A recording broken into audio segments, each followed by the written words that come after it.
Question number 8 आप screen पर देख पा रहे होंगे, क्वेश्चन नंबर 8। और अगर आपके पास पुरानी बुक है तो उसमें क्वेश्चन नंबर 11।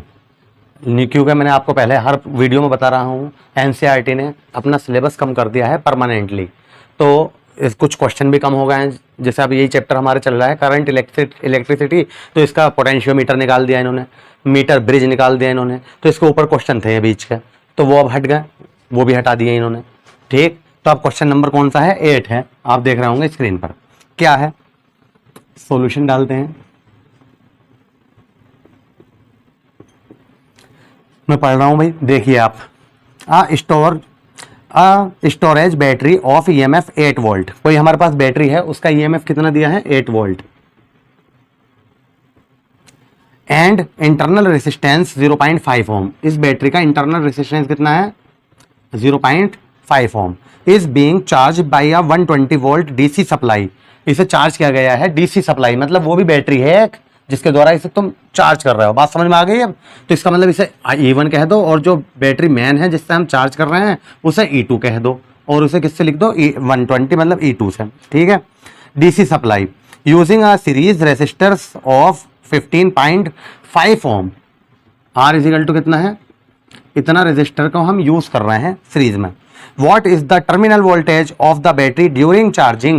ये जो बैटरी है इसका टर्मिनल वोल्टेज बताओ। इसका, ये तो मतलब कहा बैटरी का बताइए, जिससे हम चार्ज कर रहे हैं उसका नहीं, इसका बताओ। क्लियर? आगे, what is the purpose of having a series resistor in the charging circuit. Clear हो गया बात है? तो शुरू करते हैं। तो हमने सोचा यार इसका निकालना है, और बैटरी को हम चार्ज कर रहे हैं, तो आपको याद होगा हमने कहा था जब हम चार्ज करेंगे बैटरी को तो टर्मिनल वोल्टेज V जो होगा वो E प्लस IR होगा। किसकी बात हो रही है? इस वाली बैटरी की। तो यहाँ E1 लगा दो, IR वैल्यू लगा दो, आंसर। तो अब आप कहोगे सर E1 की वैल्यू तो चलो 8 है, यहाँ 8 लगा देंगे, प्लस R की वैल्यू भी है 0.5। I कहाँ से लाए हैं ये तो कहोगे, तो अब मैं कहूँगा I समझो भाई। तो मैंने आपको ये लिखवाया था I equal to E/R plus R। याद है कुछ बैटरी के लिए? लेकिन जब दो बैटरी हों, एक E1 और E2, तो हम क्या करते हैं, इसे E ना बोलकर हम इसे चेंज इन EMF बोलते हैं। E2 माइनस E1 क्या बोलते हैं? E2 माइनस E1, मतलब जो चीज़ बड़ी होती है उसमें से छोटी वाले को घटा देते हैं, अपॉन R प्लस R। है वही फॉर्मूला। क्या फॉर्मूला है ये? I equal to E/R plus R। चाहे E अलग से निकाल लो E2 माइनस E1 करके, तब यहाँ लगा दो। बताओ बात समझ में आ रही है? समझ तो रहे हो क्या कह रहा हूं मैं? तो यहाँ लगा दो वैल्यू। E2 कितने हैं? 120, और E1 कितना है? 8। तो 120 माइनस 8। R कितना है? 15.5। R1 कितना? R स्मॉल R कितना है? 0.5। ये कितना हो गया इधर? 120 में से माइनस 8 कर दो, 112। अपॉन में कितना हो गया? 16। 15.5 0.5। ठीक है, ये कितनी टाइम्स हो गया? 7। I इजिकल टू कितना आ गया? 7। हो गया सवाल बस। तो E1 की वैल्यू 8, I की वैल्यू 7, R की वैल्यू 0.5। तो 8 प्लस 7 इंटू 5 कितना हो गया? 3.5। टोटल कितना हो गया? 11.5। क्या आ गया? क्या मालूम किया था उसने? Terminal voltage. ठीक है, बैटरी का टर्मिनल वोल्टेज। अब बता दो समझ में आया या नहीं आया? ये तो था कि हमारे पास एक बैटरी थी। देखो ध्यान से सुनो, मान लो मेरा मोबाइल है, मेरे मोबाइल की बैटरी है, ये बैटरी है मोबाइल की। क्लियर? इसे हम चार्ज कर रहे हैं किसी दूसरी बैटरी से। ये जो मोबाइल की बैटरी है कितना वोल्ट था? 8 वोल्ट। जिस बैटरी से हम चार्ज कर रहे हैं वो कितने वोल्ट की बैटरी है? ये बैटरी है, मान लो कितने वोल्ट की? 120 वोल्ट। बात समझ में आ गई अब? तो मैं बोल रहा ये जो बैटरी है इसकी टर्मिनल वोल्टेज बताओ। इसके सिरे और इसके सिरे के बीच जो वोल्टेज होता है उसे तो टर्मिनल कहते हैं। तो ये बता दो। तो आप कहोगे सर ये है फॉर्मूला तो इसका, क्योंकि आप इसे चार्ज कर रहे हो, तो चार्ज कर रहे हो तो प्लस लगा दो। और अगर ये बैटरी से अगर इसी का मालूम कर लेता, मान लो इस वाली बैटरी का टर्मिनल वोल्टेज, तो हम यहाँ क्या कर रहे होते? माइनस, क्योंकि उसमें से क्या हो रहा है? करंट दी जा रही है। लेकिन यहाँ पे क्या है? ली जा रही है, तो यहाँ क्या आएगा? प्लस। याद है आपको? ये पॉइंट भी हम करा चुके हैं, नोट कीजिए इस क्वेश्चन को।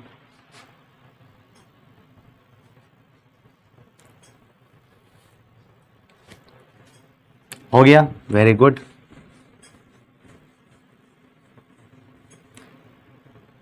Question number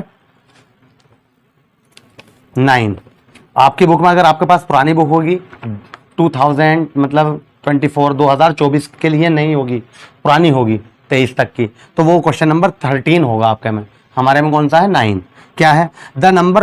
the number density of free electrons in a copper conductor estimated in example 3.1 is 8.5 into 10⁻28 metre की क्यूब -3। ठीक। How long does an electron take to drift from one end of wire 3 metre long to its other end? The area of cross section of the wire is 2 into 10⁻⁻6 meter square and it is carrying a current of 3 ampere। Question समझ में आ गया? मतलब क्या हुआ? The number of density, तो n दे दिया इन्होंने, कितना दिया है n की वैल्यू? 8.5 into 10⁻28 metre -3। क्लियर है? पर वॉल्यूम होता है, ठीक है। तो नंबर जो होता है ये नंबर ऑफ इलेक्ट्रॉन, या तो इसकी ये यूनिट कुछ भी ना देगा तब सही है, या देगा तो ये वाली होगी, इसके अलावा देगा तो हमें चेंज करनी पड़ेगी। और मैं आपको ये बता दूं, ये जो क्वेश्चन में दिख रहा होगा आपको कि एग्जाम्पल 3.1, कभी आप इससे कंफ्यूज हो जाओ, अच्छा कुछ चीज़ें हमें 3.1 एग्जाम्पल जो है उससे लानी पड़ेगी पहले एग्जाम्पल से ही, तो मतलब है इसका पहला एग्जाम्पल। मैं कहूँगा उसकी कोई ज़रूरत नहीं है, पता नहीं क्यों इन्होंने बेवकूफ़ बनाने के लिए दिया है या कन्फ्यूज़ करने के लिए। ठीक है, हम इसी करेंगे, सवाल को आराम से होगा। ठीक है, आगे देखो। How long does an electron, अच्छा टाइम मालूम कर लिया, उसे कितना टाइम लगेगा एक इलेक्ट्रॉन को एक सिरे से, मान लो एक वायर है ये, देखो मैं यहाँ समझाऊंगा, ये वायर है, यहाँ से कोई इलेक्ट्रॉन निकल गया तो दूसरे सिरे पर पहुंच गया है, ये चल के दूसरे सिरे पर पहुंच गया, तो इसे यहाँ से यहाँ जाने में कितना टाइम लगेगा? यदि इसकी जो लेंथ है वायर की वो कितनी है? 3 मीटर, तो एल बराबर कितना है? 3 मीटर। ये तो मतलब है इसका। ठीक है, एन इलेक्ट्रॉन टाइम मालूम करा है ना, टाइम मालूम किया है, एल कितना दिया है? 3 मीटर। आगे the cross section area, area A कितना दिया है? 2 इंटू 10⁻⁻6 मीटर स्क्वायर, और करंट कितनी दी है? 3 एम्पियर। बताओ, बात समझ में आ गई? इलेक्ट्रॉन जो है वो एक सिरे से निकला है, दूसरे सिरे पर जाएगा, तो उसे कितना टाइम लगेगा? अगर उसको की लेंथ वायर की इतनी हो, 3 मीटर चला इसका मतलब वो, और उसका क्रॉस सेक्शन एरिया कितना हो? इतना हो, कितने एम्पियर की करंट हो इसमें? 3 एम्पियर। इलेक्ट्रॉन देखो मैंने इधर से इधर दिखाया, तो इसका मतलब करंट किधर से किधर जा रही होगी? उसके अपोजिट डायरेक्शन में। चलो इसकी तो कोई बात ही नहीं है। बताओ क्या करूं? तो अब आप कहोगे I इजिकल टू क्या पढ़ के आए हम? NEAVD, याद है कुछ? वीना के नाम से भी जानते थे हम इसे, राइट? आप कहोगे सर हमें टाइम निकालना है, तो मैं आपको कहूंगा कि हमने ये भी तो पढ़ाया था आपको हजारों बार कि speed equal to distance upon time. याद है कुछ? बचपन से पढ़ते आते हैं हम, speed equal to distance upon time. तो स्पीड क्या है यहाँ पर? वीडी। जब भी फ्री इलेक्ट्रॉन की बात आती है तो वहां पे स्पीड वीडी होती है। डिस्टेंस क्या है इसकी? एल। कितनी डिस्टेंस कवर करी इसने? एल। ठीक, और टाइम हमें निकालना है, तो इसका मतलब ये हुआ वीडी की जगह हम क्या लिख सकते हैं? L upon T. I equal to NEA L upon T. बताइए ठीक है? तो हमें तो टी निकालना है, तो टी इधर ले जाइए, तो क्या हो जाएगा? इधर कराया देता हूँ, हो गया क्वेश्चन, समझ लो। टी इजिकल टू क्या हो जाएगा ये बताओ? टी इधर चले जाएगा, आई अपॉन में चला जाएगा, तो क्या आएगा? NEA L upon I. Clear है?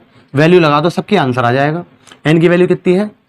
8.5 इंटू 10⁻28। ठीक, ई की वैल्यू कितनी होती है? ई इलेक्ट्रॉन का चार्ज होता है भाई, 1.6 इंटू 10⁻⁻19। ए की वैल्यू कितनी दी है? 2 इंटू 10⁻6। और एल की वैल्यू कितनी दी है? 3 इंटू 3 अपॉन में आई है। आई की वैल्यू कितनी दी है? 3। देखो 3 से 3 कैंसिल, इन सब के आपस में मल्टीप्लाई कर लो। 16 की इससे पढ़ लो पहले टेबल, फिर 2 की पढ़ लो। ठीक है, तो इन सबको कैलकुलेशन करने के बाद, कैलकुलेशन तो कर ही लोगे, 2.7 इंटू 10⁻4। टी की वैल्यू कितनी आ जाएगी? सेकेंड। नोट कीजिए, कर लेना है ना, नोट कीजिए आप इसे।